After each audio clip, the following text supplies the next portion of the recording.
We live in Clifton Forge, Virginia, and we had went to a local fair, for a fact, and came back, and we're sitting on the front porch and talking to our neighbors, and our neighbor's the first one that spotted the animal.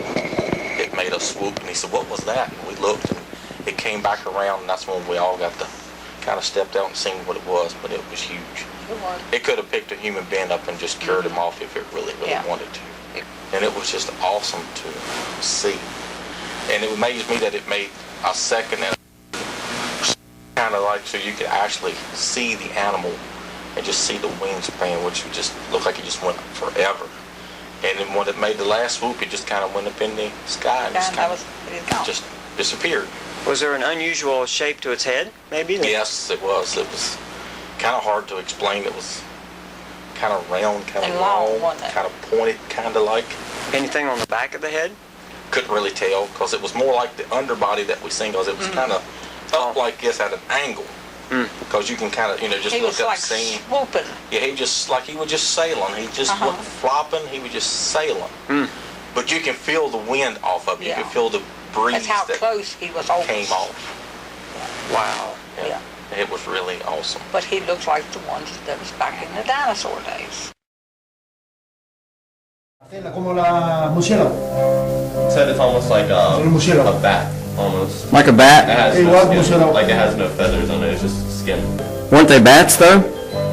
Yeah, era como murciélagos. Ah, así como ese, como tal, así. Like that in the artifact right here. So, because there's giant bats too, are they not just bats? I'm told that bats can get pretty big. Well, that's what he saw over there in Cuba. Wow. Okay. Y vi uno. Is that turned the right way? I can't tell. Oh yeah, there we go. On video. I think a pterodactyl is a flying dinosaur. A pterodactyl or a pterosaur is not a dinosaur, but it's closely related, and I've seen a few of them. Not quite as close as I'd like to, but they're definitely still alive. But everybody in the area described it. And they weren't describing, they weren't simple primitive nationals that saw an airplane, because airplanes don't fly at night in New Guinea. If you try and fly an airplane at night in New Guinea, you die because you hit a mountain. They consistently said they glowed in the dark.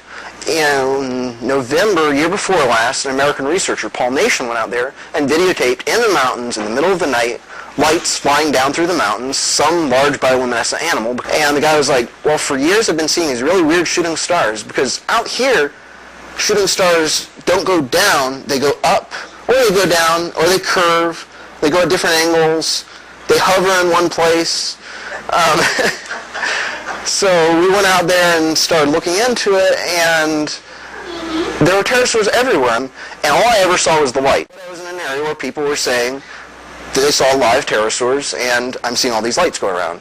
When I went back in October, I actually saw the animals themselves several times. They look like big bats, really big bats, way bigger than bats that actually live in the area naturally.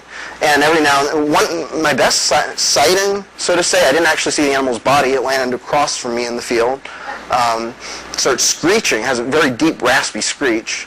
Takes off, starts flying around, screeching in midair. And then right from where it's screeching, I see what looks like a huge shooting star drop down into the trees. I have with me Nathan Manspile and his mom Shirley, and they were with us tonight for Vacation Bible School to tell firsthand what account they had, the visual that they had of a pterosaur, a pterodactyl of some sort. A pterosaur is the general name. It was big, wasn't it? Yes, very big. I'd like to just have for you guys on video them telling what they saw and experienced that night.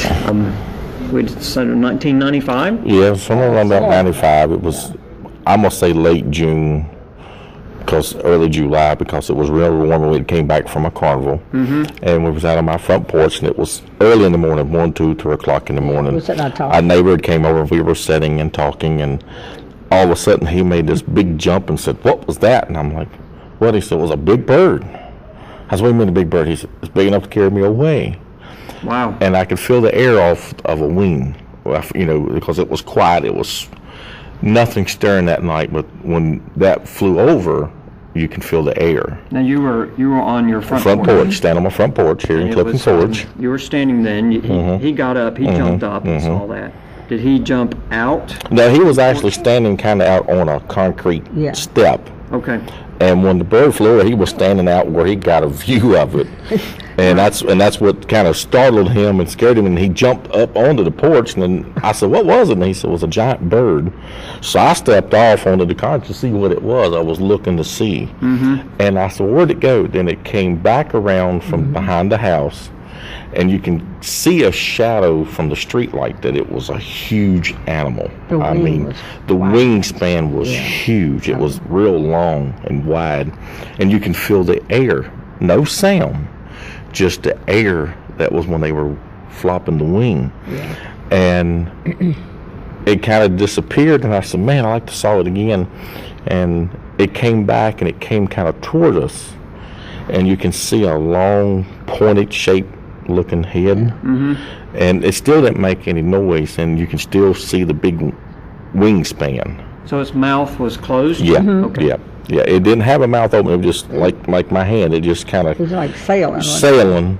and then it just turned and it disappeared. And the next time it came around, it kind of came at us to kind of like, look at me, and it was kind of like turned like this. And when it made the turn, you can see the long part of its, its head or whatever it was, and you can still see the wing like this in the air. And then it turned and it went back towards the mountain, because I got a mountain over from my house, and it went back that way and just disappeared. Because Johnny said it could have. But you could see. I happen to think you could see, because the railroad yard and all is there, and they have big bright lights, and you can see the shadow of the wings when it went back towards the mountain range. Now, our friend that I referred the kids to tonight that reported from the beginning, when we told him that it swooped around 3 times, so it came around again, that he said it was probably checking y'all out if it was going to be a meal.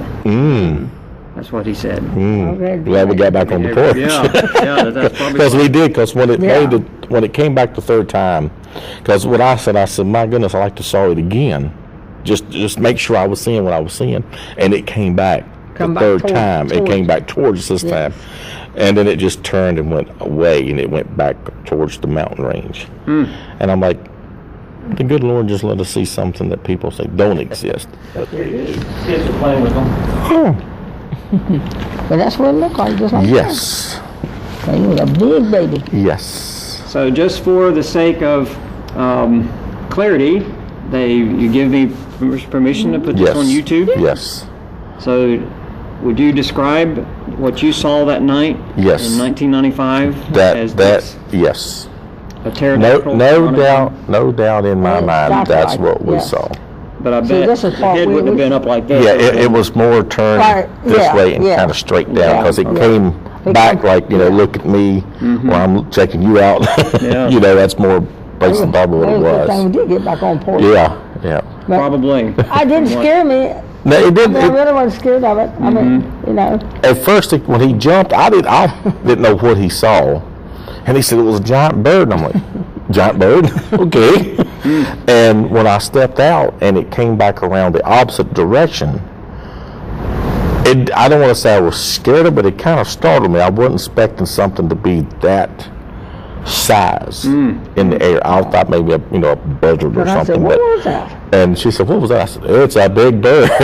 So you'd estimate at least 30 feet. Oh, every bit of it. If not more. Every bit of it. It was big wings. Yep. And the air, when it went down with the wings like that, you can feel the air. I mean, it was a still night. Everything was calm until this animal started making its circle. Wow. It was warm and it was warm. It was nice, but that was unusual. I said, the Lord does take certain people and show them certain things do exist. You don't know what you might see. Yeah, that's true. Well, thank you so much.